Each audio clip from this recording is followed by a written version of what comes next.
So what is forensic quality assurance? In the laboratory, we address all the actions necessary to provide confidence in our analytical results. And forensic quality assurance covers everything from the very beginning where we collect evidence all the way to when we write a report and testify in court. Our main responsibilities, again, are to ensure the reliability of our lab results, to maintain laboratory accreditation, which I'll talk about in just a second. And we also administer the laboratory safety program. How do we do this?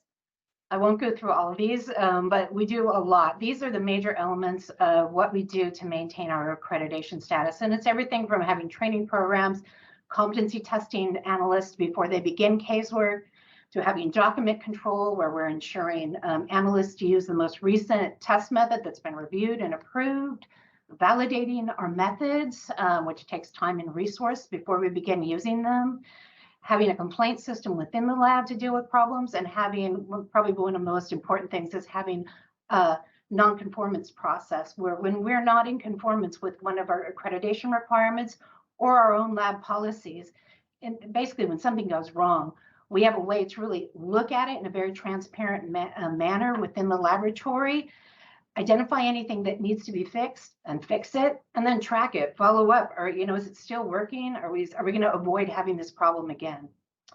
So that's a lot. And that's me at my desk in the QA unit, just trying to track everything that goes on in the laboratory and all the problems that come up. So the quality assurance unit is a very important function of the laboratory, and we do a lot. Not only do a lot, but we have to write everything down, document it, track it. Again, more work. So I mentioned accreditation. We're an accredited laboratory. We're accredited by the ANSI National Accreditation Board, which is one of the few organizations that accredits crime labs in the world, in the United States. It's essential to our reputation, to our scientific results.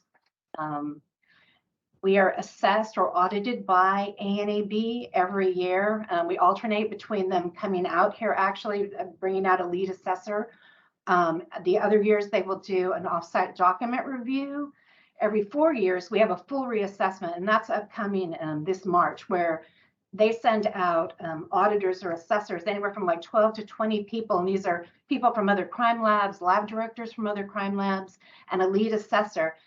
They've already reviewed our documents before. In the weeks ahead, they come out for a week, ask me a million questions, ask the supervisors, the technical leads questions, watch people work, review our documents. So it's a big deal. And that happens every 4 years, and it's upcoming in March.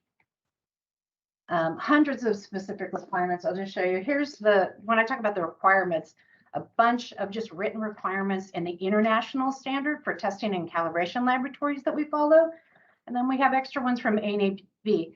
So QA is responsible for just making sure the laboratories can in conformance with these hundreds of technical requirements written in a kind of scientific legalese, so not super easy to interpret, but that's what QA does. I won't say the most important things, but one of the most important things is accreditation. Accreditation is required to receive many of the grants that we receive.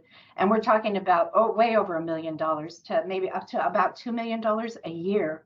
We wouldn't be receiving unless we were accredited. And again, the QA unit is responsible for that. Some of us are ANAB assessors where we go to other laboratories. So I can tell you from my experience, we have a very robust quality system compared to other labs, in my opinion.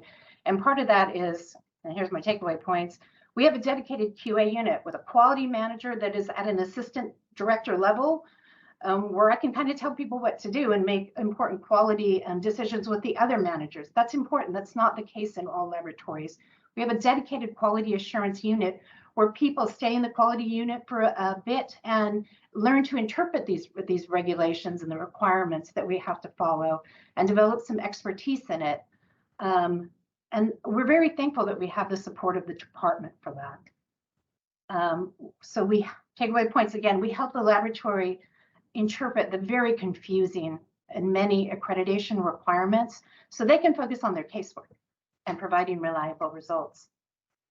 And again, an important thing is we ensure that any problems in the laboratory, and we do have problems, technical problems in the lab, all labs too, we just ensure those are looked at and dealt with in a transparent manner. We fix them to make sure they won't happen again. And I don't have this as a takeaway point, but one of the main functions of QA is to keep us off the front page of the LA Times, right? Because we see other labs that get into trouble, not being transparent, not dealing with their problems when they know their problems. So that is really one of the most important functions of the QA unit. And this lab takes quality very seriously, and I'm very happy to say that. And that's it. Gabe, you want to take it over? There's my contact. Absolutely, Crystal. Thank you so much for sharing. Just in closing, segueing from quality, I just wanted to share this photo. This is based off of a conversation I will always remember. This is our leadership, LEPD's leadership, and Chief Moore is advising me at this point in this moment that was captured that, look, beyond all the numbers, beyond all the throughputs, beyond the backlogs, the most important thing is that we get it right. And so that has always stayed with me. And then starting with this division, I have firsthand experienced the utmost importance on quality assurance. And then, of course, Chief Pitcher pulls me aside and he goes, Gabe, what he's really trying to tell you is FSD has to get it 100% right 100% of the time. But in all seriousness, we're thankful to have leadership support with the emphasis on quality, because we know that that's not always the case. So for our presenters here today from FSD, thank you so much for all the work that you put into your presentations and information sharing. Thank you all for your time. Detective Bureau Chief Pitcher, Commander Eskridge, thank you again for creating this platform. And I will pass this off to Commander. Thank you all. All right. Well, Gabe, I'd like to thank you, Allison, Supriya, Guy, Aaron, Eric, Jane, Crystal, for an outstanding presentation. Phenomenal presentation preparation, and the material was amazing. Thank you for explaining all the things that FSD does and the services that you guys provide and how you can help us. The PowerPoint is available to everyone who's on and others.